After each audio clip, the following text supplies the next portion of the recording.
Good day, everyone. This time we're going to discuss the basic assumptions, functions, and nature of arts. So, three different objectives. We're going to discuss the basic assumptions of arts, describe the nature of arts, categorize the different functions of arts.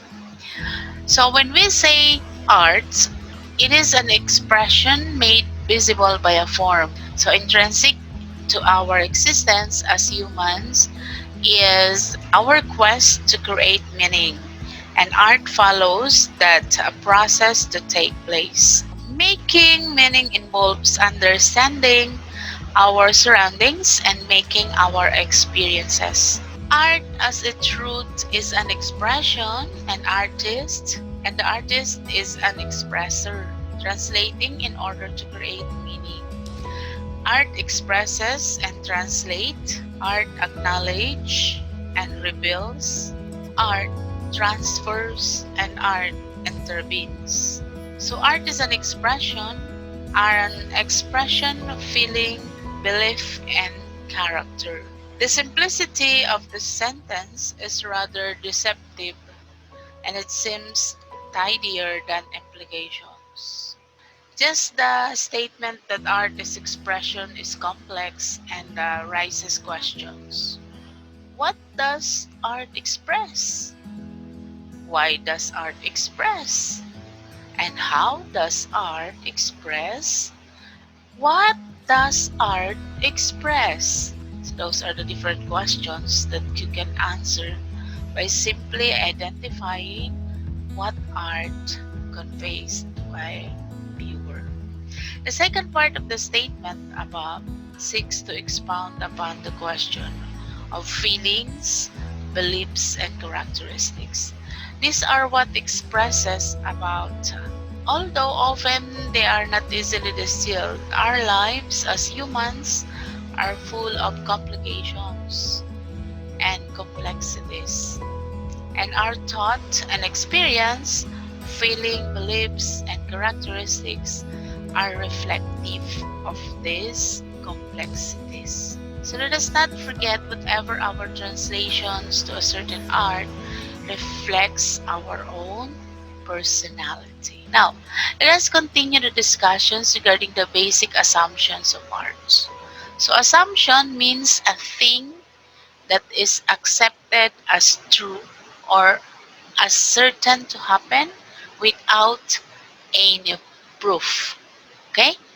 It is also something that you can accept as true without question or proof. So when I say you're beautiful, you are not allowed to argue with that because that is my assumption to a certain people or thing. Okay? So next, many assumptions have been written about arts, and some of these are: first, art has been created by all people at all times, in all countries, and it lives because it's well liked and enjoyed. Naturally, arts lingers on a particular popular and loved by the people. Okay? So, for example, the works and writings of Dr. Jose Rizal, the movie, let's say the Ten Commandments. So, art involves also experience. So, in order to experience something, you have to make use of your five senses. So, can you still recall your five senses? Definitely yes. Hence, there can never be appreciation of art without having experienced it. Okay? So art is not nature. Nature is not art. So what does it mean? Art is made by man and nature by God. However, nature can be enhanced by man. The enhanced beauty and artistry of nature then can be classified as an art. Art is cultural. Art is a work of humans, and anything that has been created by humans is part of culture. Okay? Art becomes cultural when it depicts people's way of life, religious practices, norms, and traditions. Art is a form of creation. Art is something that is created with imagination and skills, and that is beautiful, or that expresses important ideas or feelings. As it said, human is the creator of arts. No art can be created without human, which in turn uses his or her imagination and creativity to produce art. According to the word's most basic definition, an artist is simply a person who creates art. There's also an assumption that art is subjective. Henceforth, it cannot be measured by its significance or level of skills with which it is created. It is subjective nature makes art's only measurable quality is whether or not it exists. For example, beauty is in the eye of the beholder, meaning every individual and his and her own perception or interpretation about the subject would never be the same for every individual. So maybe you're looking at a certain thing that is beautiful to you, but to me it is not. All right? So you have any questions regarding this? So these basic assumptions of art is our basis in appreciating arts. So next is the nature of arts. First we have art is a diverse range of human activities in creating visual, auditory, or performing artworks. So what does it mean? So in creating that arts, expressing the author's imaginative and technical skills intended to be appreciated for their beauty and emotional power. So, in their most general form, these activities include the production of works of art, the criticism of art, and the study of history of art, and the aesthetic dissemination of arts. Next is art represents reality. So why? Because when we talk of representation, it is the use of signs that stand in for and take the place of something else. It is through representations that people organize the world and the reality through the act of naming its elements. Signs are arranged in order to form semantic constructions and expresses relations. Art represents reality since an art can depict a scene such as cape or a restaurant or a park or a garden. So there's a sense that art represents the mind and what the imaginations perceives.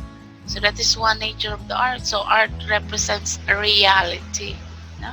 So you have to think of the what is behind the art, what is the reality in it. Now, another is art is an expression.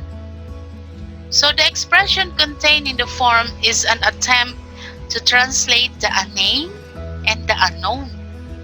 Intrinsic to our existence as humans is our quest to create meaning, and art allows that process to take place. So making meaning involves understanding our surroundings or marking our experiences. So simply it's really an expression of you and where and from and how you are. Okay? So art serves as a means of communications of emotions. So what does it mean? The purpose of works of art may be to communicate political, spiritual, philosophical ideas, or personal ideas, to create a sense of beauty, to explore the nature of perceptions, either for pleasure or to generate strong emotions.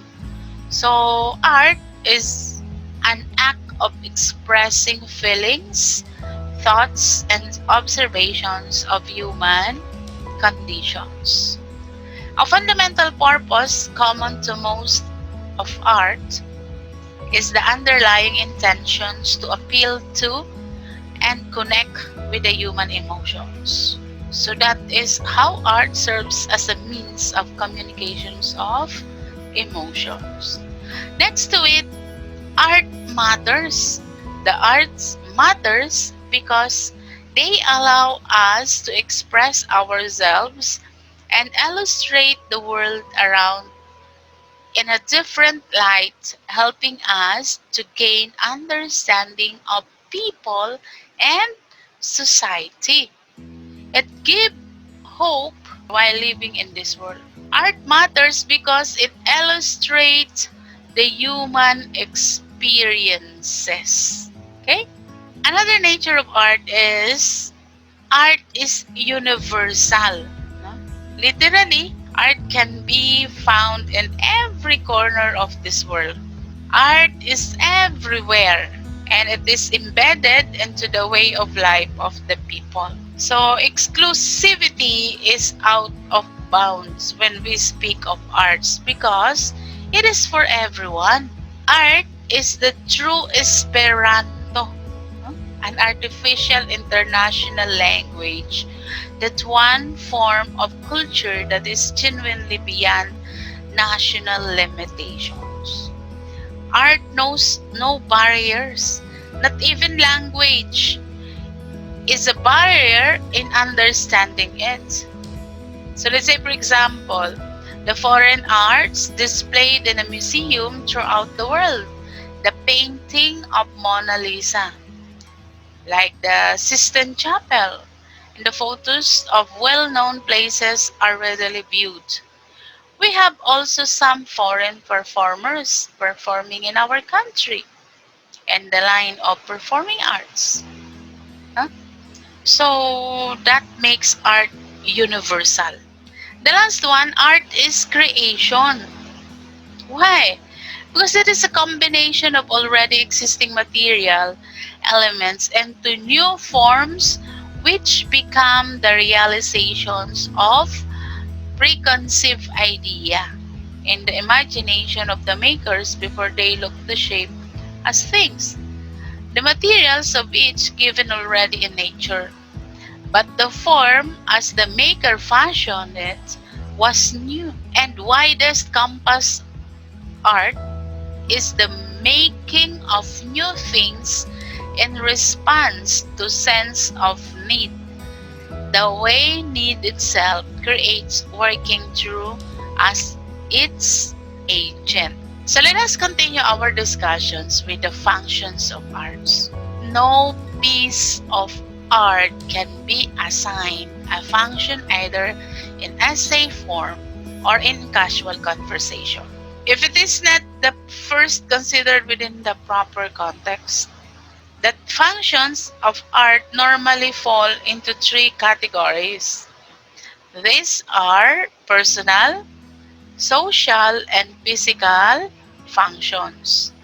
These categories can and do overlap at any given piece of art. So you can incorporate each functions by looking at one piece of art only.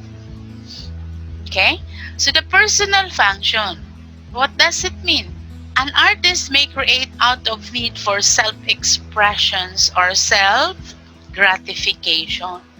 So he might wanted to communicate through a point to the viewer.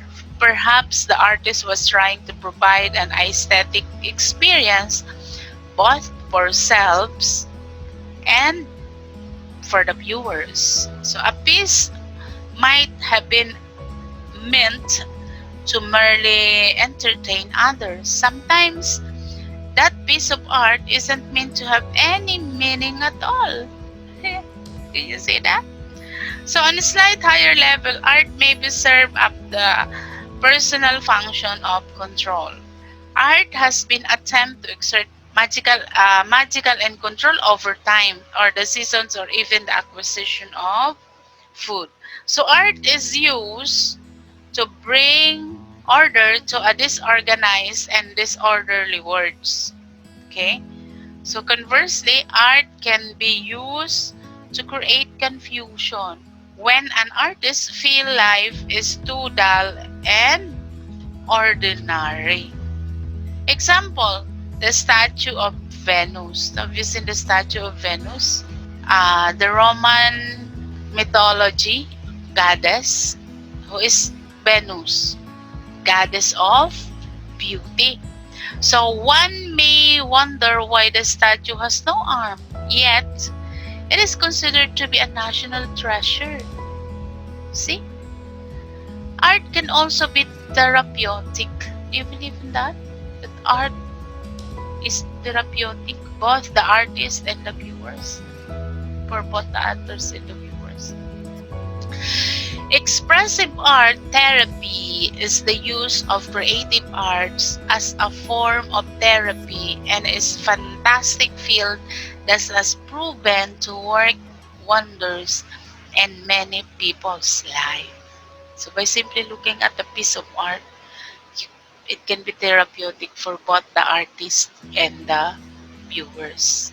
Okay?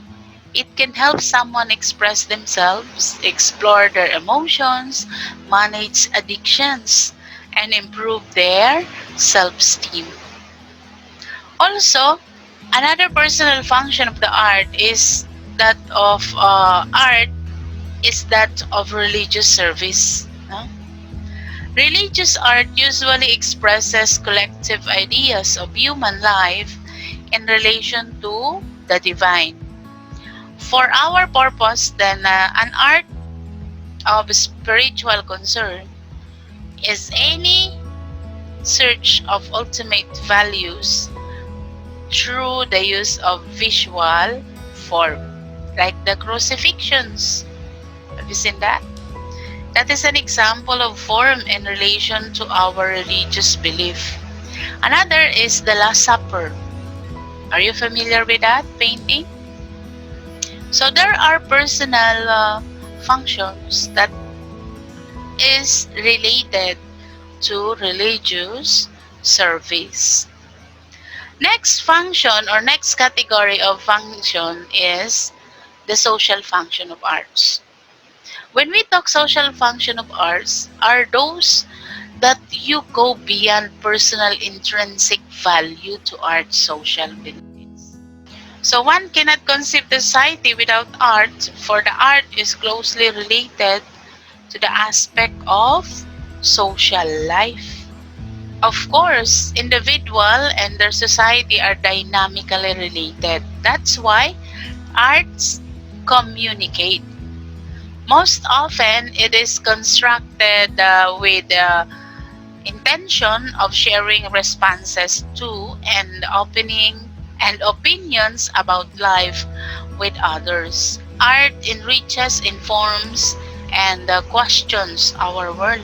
Art also can have a powerful transformative and restorative effect within a society as well.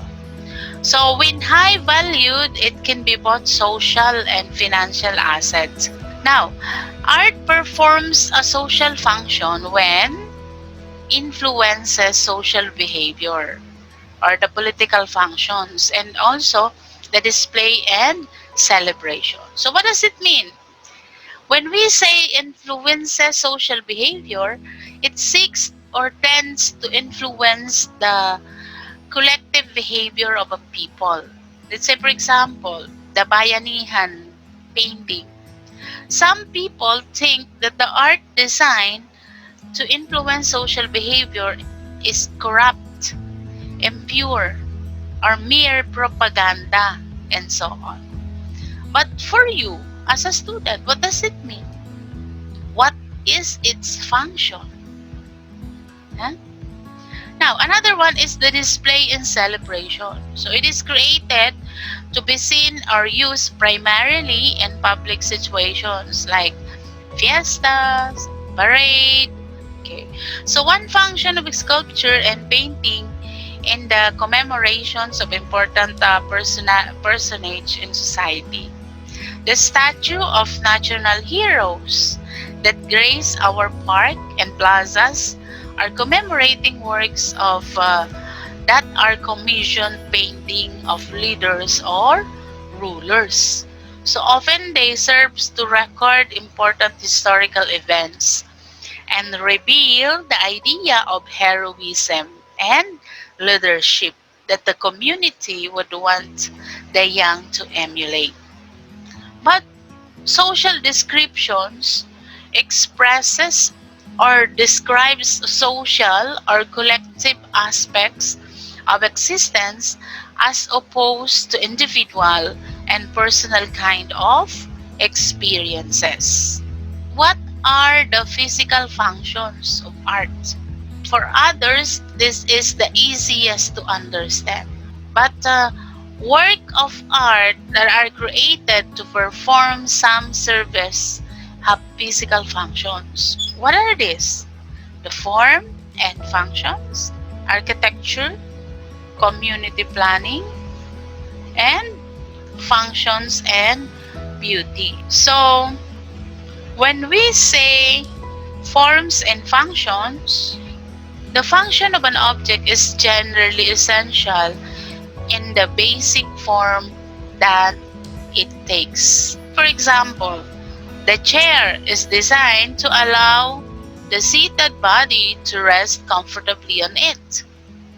The shapes, sizes, and the different parts are harmoniously related to one another and integrated into an object that fulfills and tells about their particular purpose.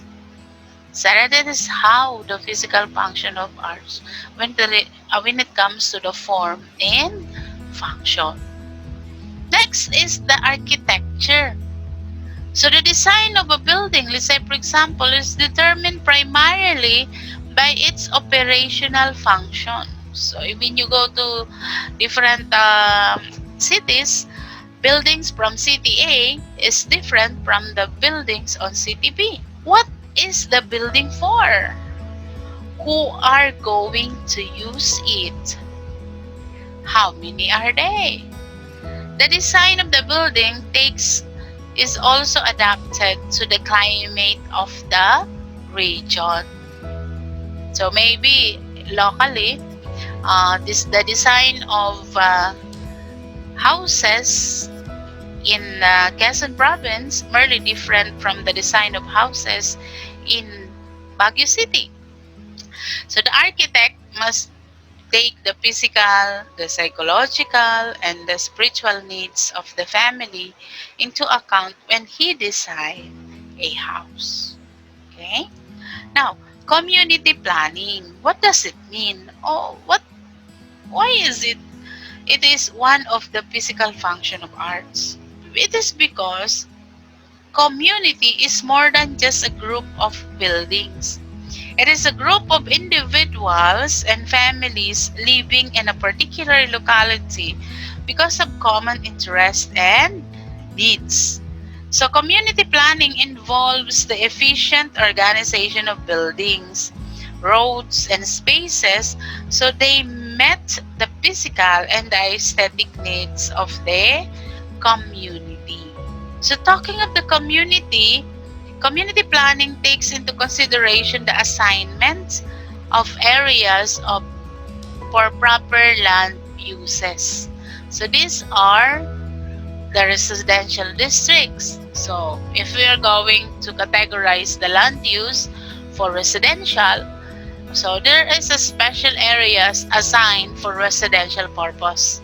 So the present trend is to get away from the overcrowded downtown districts and attendant problems. So they are settling in the rural areas just like the subdivisions, no? Converting the agricultural farm into residential areas. Possible that is to blend the charm of the rural living with the convenience of urban living. Okay? Another is the industrial and commercial areas. So have you been into an industrial world or commercial areas locally? So have you visited commercial areas, and can you now recall the difference between those residential districts into industrial commercial areas? So, a commercial area can be a cluster of a small neighborhood store, shopping complex, hotels, central downtown district. So, it is usually situated where it can be reached easily by car or any public transport. Okay? So, next is civic centers. So, as community governs itself, it therefore provides structure for the functions of government that can be efficiently carried out and which would, in appearance, be symbolic of community dignity and pride. Okay? So, another is a park, plaza, malls. So, there's a need to balance between the man-made structure and the natural areas. Answered is the design of plaza and the design of the mall. So, in every area or in every city, in every town, they have different concepts. Now, another is the streets and roads. So, transportation must function with reasonable ease and rapidity from one area to another. So, streets are large or small according to their functions. So you can easily identify if it is a national highway, a barangay road, or a provincial road, or municipal roads, or simply a pathway. So whatever. So that means the streets and roads as its own physical functions. The last one is the functions and beauty. So many things remain the same in shape throughout the years because of their functional requirements, which do not allow for greater variation in form. So time proved that the designs best enabled them to accomplish their purpose. Okay? So whatever the piece of art, they preserve the beauty of that certain art. Now, do you have any questions regarding our basic assumptions, its functions, and natures of art? If none, let us always remember that art is not what you see, but art is what others see. So, art is not what you see, but what you make others see. That is according to Edgar Degas. So, let's not forget that beauty is in the eye of the beholder. Namaste. God bless everyone.